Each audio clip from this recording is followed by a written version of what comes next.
नमस्कार, welcome to the world of nano. नमस्कार।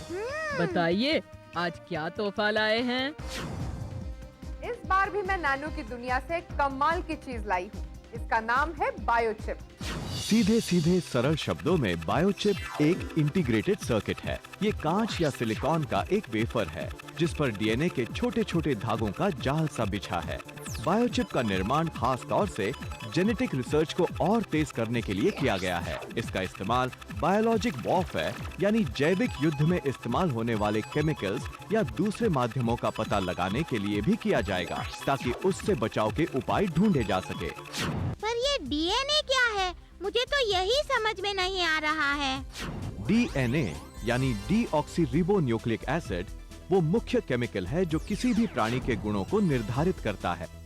Biochip का इस्तेमाल केमिकल्स के सही नमूनों को पाने के लिए टेस्ट ट्यूब के रूप में भी किया जाता है। एक विशेष प्रकार का माइक्रोस्कोप पता लगाता है कि केमिकल्स के ये नमूने बायोचिप पर डीएनए के धागों के साथ कहां मिल रहे हैं। डीएनए का इस्तेमाल नैनो ढांचे के निर्माण की सबसे छोटी इकाई के रूप में किया जा सकता है। वो इतने छोटे होते हैं कि 10 अरब डीएनए टेट्राहेड्रा एक पिन के सिर पर बिठाए जा सकते हैं और कठिन से कठिन नैनो ढांचों के निर्माण में भी इसका प्रयोग किया जाता है, जैसे कि बिजली सर्किट का निर्माण, क्योंकि ये वजन में हल्के, बहुत मजबूत और सरल हैं। बायोचिप ने मनुष्य के डीएनए में मौजूद लगभग 80,000 जीन्स को पहचानने में हमारी मदद की है। Oh my God, 80,000! इसमें आश्चर्य की क्या बात है? नैनो टेक्नोलॉजी ऐसे ही अनोखे कामों को करने के लिए बनी है। शोधकर्ताओं का मानना है कि बायोचिप का बहुत ही महत्वपूर्ण इस्तेमाल केमिकल युद्ध में केमिकल की पहचान करने में होगा। इसमें बायोचिप पर हमारे जाने पहचाने केमिकल्स को स्थापित किया जाएगा ताकि बाहर से आने वाले केमिकल्स को पहचाना जा सके और खेती के क्षेत्र में भी मिट्टी में जंतुनाशकों के परीक्षणों के लिए इसका प्रयोग किया जा सके। तो आपने देखा नैनो टेक्नोलॉजी का कमाल, ये बायोचिप। तो चलिए जानते हैं ये बायोचिप क्या है, क्या क्या काम करती है और कैसे करती है। बायोचिप का इस्तेमाल डीएनए को नाम देने के लिए, बायोलॉजिकल टेरर से संबंधित खतरों को ढूंढने के लिए किया जा सकता है। और आपको ये जानकर आश्चर्य होगा कि एक बायोचिप की सतह का आकार हमारी एक उंगली के नाखून से ज्यादा बड़ा नहीं है। हमारी उंगली के नाखून के बराबर? हमारी उंगली नहीं बेवकूफ, इंसानों की उंगली के नाखून के बराबर। हम तो खुद ही नैनो की दुनिया से हैं। ये चिप बिल्कुल एक कंप्यूटर चिप की तरह है जो गणित की अरबों प्रक्रियाएं सिर्फ 1 सेकंड में कर सकती है। बायोचिप भी हजारों बायोलॉजिकल रिएक्शंस जैसे जीन्स के बारे में जानकारी देना सिर्फ कुछ सेकंड में ही कर सकती है। और आइए अब जानते हैं बायोचिप इम्प्लांट सिस्टम के बारे में। बायोचिप इम्प्लांट सिस्टम दरअसल पूरी तरह से एक शुद्ध और सरल युक्ति है। इसे परीक्षण के लिए त्वचा में प्रवेश कराया जाता है।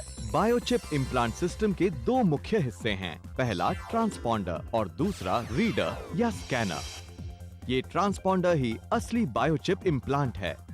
सुना है ये ट्रांसपॉन्डर निष्क्रिय है, मतलब इसमें अपनी कोई ऊर्जा नहीं होती। बिल्कुल सही सुना है। इसकी तुलना में एक सक्रिय ट्रांसपॉन्डर में एक बैटरी होती है जिसमें ऊर्जा उत्पन्न होती रहती है।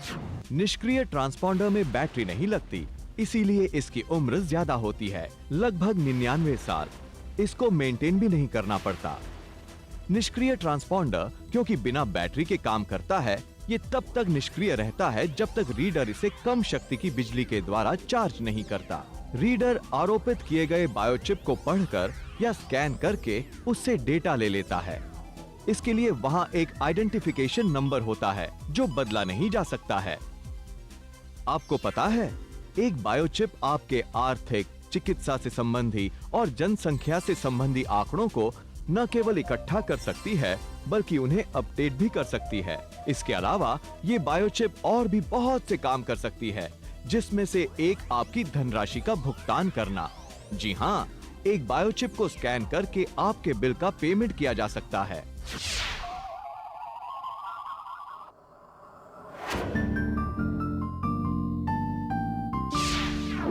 आईआईटी दिल्ली में नैनो टेक्नोलॉजी के कई पहलुओं पर रिसर्च हो रही है। इसमें मुख्य तौर पर नैनो इलेक्ट्रॉनिक्स, नैनो मटेरियल्स, या नैनो स्मार्ट टेक्सटाइल्स के ऊपर काफ़ी रिसर्च हो रही है।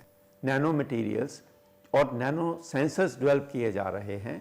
इसके लिए हम नैनो मटेरियल्स या नैनो पार्टिकल्स गैस मॉलिक्यूल्स के साथ किस तरह इंटरेक्ट करते हैं इसके ऊपर रिसर्च कर रहे हैं।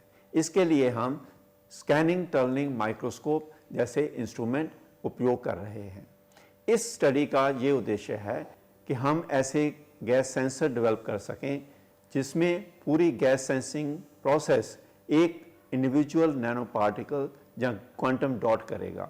इन गैस सेंसर्स का आकार बहुत छोटा होगा जिससे इनकी सेंसिटिविटी बहुत ज़्यादा होगी, जिससे हम गैस मॉलिक्यूल्स को बहुत कम कॉन्सेंट्रेशंस पर डिटेक्ट कर पाएंगे, और सिलेक्टिविटी होगी जिससे हम बहुत कम क्वांटिटी में डिफरेंट गैस मॉलिक्यूल्स की अलग अलग पहचान कर पाएंगे।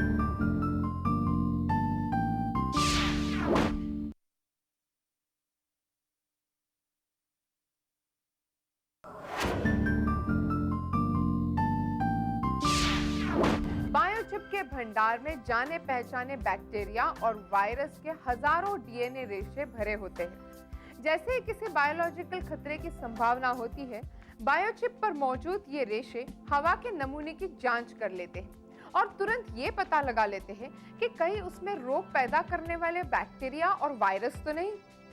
सचमुच नैनो टेक्नोलॉजी ने बायोचिप का निर्माण करके हमारी जिंदगी को एक अनोखा उपहार दिया है। बायोचिप कंप्यूटर काम तो बड़े बड़े करेगा, लेकिन इसका आकार होगा बस एक छोटी सी किताब जितना। 0 और 1 की एक अणु इकाई एक साथ 0 या 1 यानी ऑन और ऑफ की स्थिति में रह सकती हैं। इससे मॉलिक्यूलर कंप्यूटिंग की कल्पना सच बन सकती है। ये सिद्ध हो चुका है कि मॉलिक्यूलर स्विच एक साथ ऑन और ऑफ की स्थिति में रह सकते हैं, जिससे मॉलिक्यूलर कंप्यूटिंग की क्षमता बहुत ज्यादा बढ़ जाती है। अब इस बढ़ी हुई क्षमता को मिनिएचराइज्ड डेटा स्टोरेज टेक्नोलॉजी के साथ मिला देने से डेटा प्रोसेस की क्षमता टेराबाइट तक पहुंचाई जा सकती है। इससे भविष्य में बनने वाले सुपर कंप्यूटर सिर्फ एक छोटी सी किताब जितने रह जाएंगे। क्या आपको पता है कि अब एक ऐसी लेजर डिवाइस बन चुकी है जो खून की खराबियों का पता लगा लेगी? इसमें स्कैनर खून के नमूनों की जांच करके सिकल सेल एनीमिया का पता लगा लेगा। इस डिवाइस को बायो एक्टिविटी लेजर कहते हैं और इसके द्वारा हम ये बता पाएंगे कि कौन से सेल्स कैंसर ग्रस्त है और कौन से सेल्स कैंसर मुक्त। बायोलॉजिकल और केमिकल आतंकवादी हमले के शिकार बने हुए लोगों के लिए ये साधन बहुत ही मददगार साबित होगा, क्योंकि ये वही के वही खून का परीक्षण करके इनमें छिपे हुए खतरनाक पदार्थों के बारे में जान लेगा। और इतना ही नहीं, ये खून में कहां से आए इसके बारे में भी पता लगा लेगा। ये सुविधा घायलों के लिए अस्पताल पहुंचाने जाने वाली एम्बुलेंस में ही मौजूद होगी, ताकि पेशेंट्स को मिले तुरंत फर्स्ट एड और साथ ही साथ दूसरे लोगों को इस हमले का शिकार बनने से रोका जा सके। इस डिवाइस में एक डाक टिकट जितने आकार के क्षेत्र से अरबों छोटी छोटी लेजर किरणें उत्पन्न की जाती हैं। इसमें शोधकर्ता ऐसी किरणें उत्पन्न करने के बजाय जो रक्त कोशिकाओं के आर पार जाकर आंकड़े इकट्ठे करें, सीधे रक्त के नमूनों को ही लेजर में प्रवेश करा देते हैं। रक्त का नमूना लेजर किरणों की जनरेशन प्रोसेस का हिस्सा बन जाता है। एक विशेष प्रकार से बनाए गए सेमीकंडक्टर के ऊपर एक परत चढ़ा आईना लेजर उत्पन्न करने वाले हिस्से के कोने में लगा होता है। माइक्रो नलियों द्वारा रक्त का नमूना शीशे में पंप करके भेजा जाता है। इन माइक्रो नलियों की चौड़ाई हमारे बाल की चौड़ाई से 10 गुना कम होती है। इसकी अनोखी रचना के कारण ही लाल रक्त कण, सफेद रक्त कण और दूसरे अवयव इस लेजिंग क्रिया का हिस्सा बनते हैं। फिर रक्त के अवयव लेजर रोशनी को बदल देते हैं। इस रोशनी को एक स्पेक्ट्रोमीटर में देखकर रक्त कोशिकाओं के आकार में परिवर्तन का पता लगाया जा सकता है। ये माइक्रो कैविटी लेजर कोशिकाओं के ढांचे में परिवर्तन या बदलाव को जानने का एक साधन है, और यहाँ तक कि इसके द्वारा डीएनए को भी नाम दिए जा सकते हैं। अब बायोचिप का सबसे बड़ा कमाल देखने के लिए हम बढ़ते हैं एक कदम आगे और देखते हैं एक नई दुनिया को, वो भी एक नई आंख से। जी नहीं, चौंकिएगा मत। अब नैनो टेक्नोलॉजी ने एक ऐसी आर्टिफिशियल आंख बनाई है जिससे हमें कमजोर दृष्टि और अंधेपन से छुटकारा मिल सकेगा। तो चलिए देखते हैं कैसे बनी है ये कृत्रिम आंख। जब रोशनी की किरणें आंखों के लेंस के द्वारा रेटिना पर केंद्रित की जाती हैं, तो संवेदनशील कोशिकाएं रोशनी को इलेक्ट्रिकल इम्पल्सेस यानी बिजली के आवेग में बदल देती हैं। ये इम्पल्सेस तस्वीरों को मस्तिष्क तक पहुंचाती हैं। रेटिना इन तस्वीरों की सूचना मस्तिष्क को देता है, तभी हम देख पाते हैं। वैज्ञानिक रेटिना में पैदा हुए दोष के कारण होने वाले अंधेपन के लिए दो चीजों को जिम्मेदार मान रहे हैं। एक है आरपी और दूसरा है एएमडी। आरपी यानी रेटिनस पिगमेंटोसा और एएमडी यानी age related muscular degeneration. RP gene से संबंधित आंख की बीमारियों का नाम है, जिसमें रेटिना के किनारे की कोशिकाएं खराब हो जाती हैं और इससे हमारी दृष्टि कमजोर हो जाती है। इसे टनल विजन कहते हैं। इसके ठीक विपरीत एएमडी में आंख के बीच की कोशिकाओं में खराबी पैदा होती है। इससे उत्पन्न अंधेपन का इलाज नहीं है। एएमडी में दृष्टि के बीचों बीच एक धब्बा बन जाता है। इससे दृष्टि धुंधली या हिलती हुई हो जाती है या फिर पूरी तरह से अंधापन आ सकता है। लेकिन अब नैनो टेक्नोलॉजी की मदद से हम इस समस्या से छुटकारा पा सकेंगे, क्योंकि अब रेटिना या चिप को आरोपित करके बाहरी और केंद्रीय दोनों ही दृष्टियों को वापस लाया जा सकता है।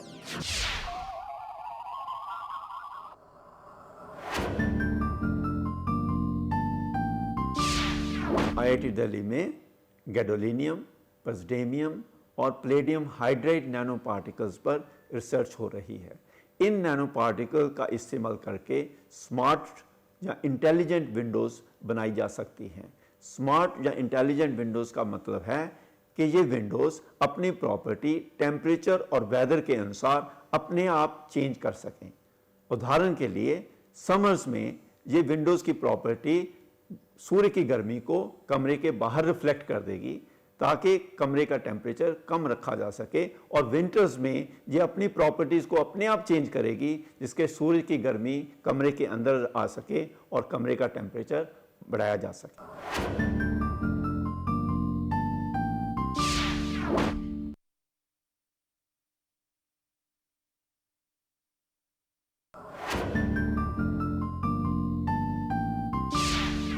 कुछ हमले हम पर शरीर के अंदर से होते हैं, जैसे कि रोग, कमजोर दृष्टि, बुढ़ापा वगैरह वगैरह, और कुछ बाहर से, जैसे कि बायो टेरर अटैक। अब इनसे निपटने के लिए भी नैनो टेक्नोलॉजी ने अपनी कमर कस ली है। अब घर हो या युद्ध, बायो टेरर अटैक का प्रभाव कम करने के लिए जरूरी है उसे ढूंढना, पहचानना, वो भी जल्द से जल्द। लेकिन अभी तक कोई भी सेंसर इतना अच्छा काम नहीं करता है जितना हमारे शरीर में पाए जाने वाले रोमकूप या हमारी कोशिकाओं की दीवारों में मौजूद छिद्र। एक जीवित कोशिका की दीवारों पर ये रोमकूप वो नन्हे छेद हैं जो बाहरी दुनिया को कोशिका के अंदर की दुनिया से जोड़ते हैं। इन छिद्रों का खुलना बंद होना प्रोटीन के द्वारा नियंत्रित होता है। 4 से 6 प्रोटीन अपने आप को एक खंबे के आकार में खड़ा कर लेते हैं, जिसके बीचों बीच कुछ नैनोमीटर के व्यास का एक छेद होता है। हर रोमकूप कुछ इस तरह से बना है कि उसमें सिर्फ एक खास तरह का तत्व ही भीतर जा सकता है, दूसरे किसी तत्व को उसमें प्रवेश नहीं मिलेगा। अब जैसे कैल्शियम जा सकता है तो पोटेशियम नहीं। अब नैनो वैज्ञानिक कृत्रिम रोमकूप के उपकरण बना रहे हैं जो प्राकृतिक रोमकूप की तरह ही छानने की कला में माहिर होंगे। और सबसे बड़ी बात यह है कि ये रोमकूप बायोसेंसर के रूप में कार्य करेंगे और किसी भी तरह के बायोटेरर खतरों का पता तुरंत लगा लेंगे। और इतना ही नहीं, इसके बारे में ज्यादा से ज्यादा जानकारी भी हासिल कर सकेंगे। कृत्रिम रोमकूप बनाने के लिए वैज्ञानिक सिलिकॉन वेफर का इस्तेमाल कर रहे हैं ताकि ये टेक्नोलॉजी कंप्यूटर चिप की तरह काफी मात्रा में चिप तैयार कर सकें। और अब तो अपनी लगातार कोशिशों से वैज्ञानिक सिलिकॉन पर आधारित एक छोटा सेंसर बनाने में भी सफल हो गए हैं, जो एक रोमकूप की तरह काम करता है। सिलिकॉन चिप पर चार्ज किए हुए कण, जिन्हें आयंस कहते हैं, रोमकूप के आर पार बहते रहते हैं और एक इलेक्ट्रिक करंट उत्पन्न करते रहते हैं। अब अगर रोमकूप में कोई अलग तरह का अणु प्रवेश करता है तो ये करंट कम हो जाता है। करंट का कम होना ही इस बात का संकेत है कि रोमकूप में कोई नया एजेंट मौजूद है। सिलिकॉन पर आधारित तरीके से एक ही चिप पर बहुत सारे रोमकूप बनाकर एक मल्टी डायमेंशनल सेंसर तैयार किया जा सकता है। क्या बात है! कल्पना की डोर थामे सच्चाई की जमीन पर चलकर विज्ञान कहां से कहां पहुंच गया। अब देखिए ना, नैनो टेक्नोलॉजी से बनी बायोचिप किसी भी बीमारी के बारे में जानकारी बस मिनटों में दे देगी।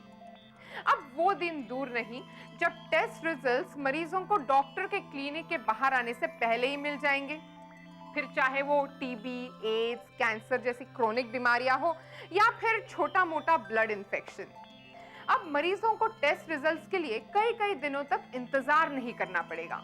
बस माचिस की डिब्बी जितनी छोटी डीएनए बायोचिप इसका पता तुरंत लगा लेगी। इसमें ब्लड टेस्ट के लिए रक्त तो कम लगेगा, लेकिन इसकी शुद्धता में कोई कमी नहीं होगी। पर डीएनए बायोचिप एकदम शुद्ध है, ये पता कैसे लगाएं? ये बिल्कुल शुद्ध है, फिर भी आओ देखते हैं कैसे। किसी भी जीवित वस्तु के नमूने में मिलावट का पता लगाने के लिए बायोसेंसर को बहुत ज्यादा सेंसिटिव होना चाहिए, जिससे वो बैक्टीरिया, वायरस और दूसरी चीजों में फर्क कर सके। और डीएनए बायोचिप बिल्कुल यही करती है। अब देखिए ना, किसी भी मरीज की बीमारी का पता उसके खून या बाकी किसी टेस्ट से नहीं, बल्कि उसके कमरे में मौजूद चारों तरफ घूमती हुई हवा से लग सकेगा। Isn't it interesting? DNA biochip genetics पर आधारित निदान के लिए एक जादू की छड़ी बनकर आया है। पलक झपकते ही बीमारी का पता चल जाएगा, वो भी खून, पेशाब या लार की जांच किए बिना, सिर्फ मरीज के कमरे की हवा के परीक्षण से। मरीज के कमरे में घूमती हुई हवा के परीक्षण परिणाम कंट्रोल रूम को भेज दिए जाएंगे और मिल जाएगी हमें बीमारी से संबंधित सही जानकारी। है ना आश्चर्यजनक? तो चौंकिए मत, देखिए और जानिए इस टेक्नोलॉजी का आधार। नैनोचिप इलेक्ट्रॉनिक माइक्रो एरे एक छोटा सा सिलिकॉन चिप जो बायोलॉजिकल मॉलिक्यूल्स को पहचानने में और उनके बारे में ज्यादा से ज्यादा जानकारी हासिल करने में हमारी मदद करती है।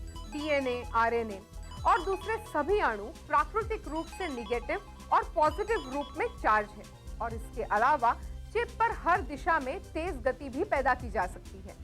तो ये थी बायोचिप की कहानी नहीं, एक सच जो संभव हुआ है नैनो टेक्नोलॉजी की वजह से। अपने अगले सेगमेंट द लिविंग अर्थ में हम जानेंगे धरती के विभिन्न जीव जंतुओं के बारे में।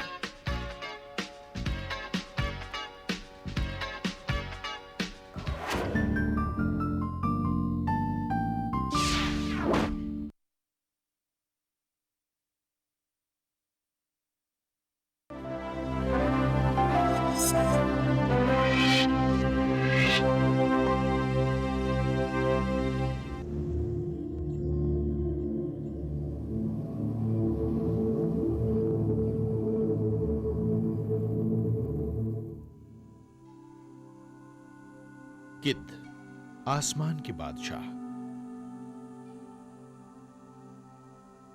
प्रकृति के सबसे माहिर स्कैवेंजर यानी मरे हुए जीवों को खाने वाले जीव और आहार श्रृंखला में ये एक महत्वपूर्ण कड़ी हैं।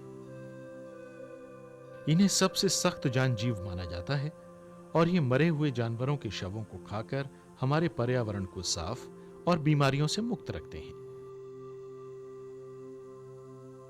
ये जीव मर चुके और सड़ रहे जानवरों को कुदरत की तरफ से खत्म करने की एक बेहद माहिर प्रणाली का हिस्सा हैं। इनकी नजर और सूंघने की शक्ति बहुत तेज होती है और ये अपने आहार को आसमान में बहुत ऊंचाई से देख लेते हैं। ये गर्म हवाओं द्वारा उत्पन्न थर्मल्स का इस्तेमाल करके कई कई घंटों तक बिना अपने पंख फड़फड़ाए गोल गोल चक्कर काटते हुए मरे हुए जानवरों की तलाश करते रहते हैं।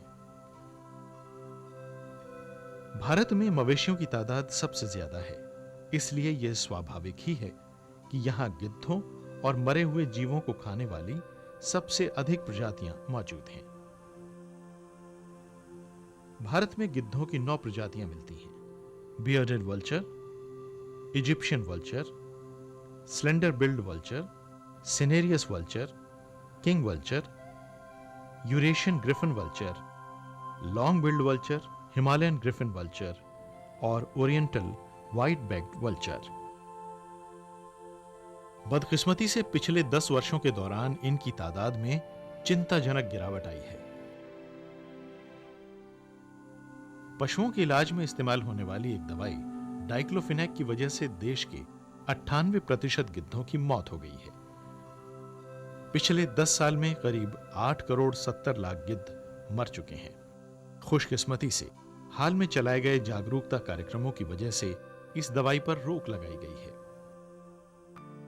भारत के वैज्ञानिक इन स्कैवेंजरों को बचाने के लिए बड़ी मेहनत कर रहे हैं। हरियाणा में पिंजौर में वल्चर केयर सेंटर कायम किया गया है, जो आसमानों के इन शहंशाहों को बचाने की दिशा में पहला कदम है।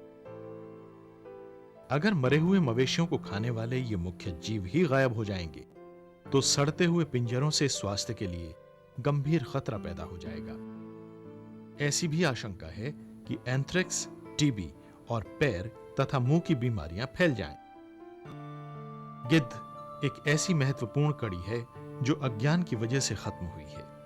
इसलिए जरूरत इस बात की है कि इससे पहले कि बहुत देर हो जाए, हमें इन जीवों को बहाल करना चाहिए।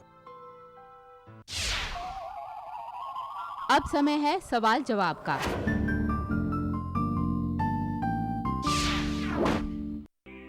कॉन्टेस्ट नंबर 2 में पूछे गए प्रश्न का सही जवाब है और इसका सही उत्तर भेजने वाले 5 विजेताओं के नाम इस प्रकार हैं।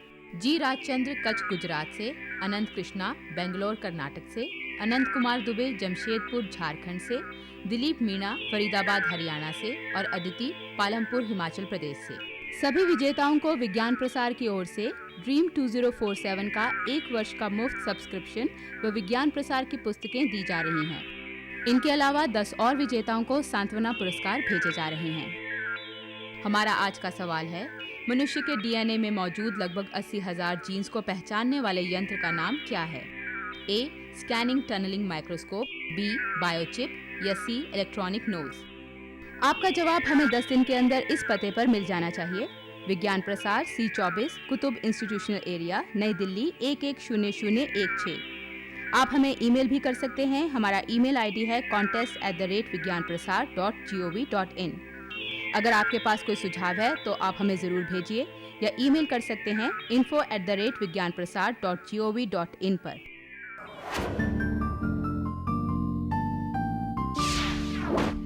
नैनो टेक्नोलॉजी के ऐसे ही नए नए उपहार मैं आपके लिए लेकर आऊंगी, लेकिन फिलहाल आज्ञा दीजिए। फिर मिलेंगे अगले हफ्ते इसी दिन इसी समय। तब तक के लिए नमस्कार, बाय बाय। See you. क्या आप जानते हैं कि पूरे सिस्टम को एक छोटे से चिप पर फिट किया जा सकता है? अगले एपिसोड में हम चर्चा करेंगे इसी विषय पर और बताएंगे आपको सिस्टम ऑन चिप से जुड़ी बहुत सी छोटी बड़ी बातें।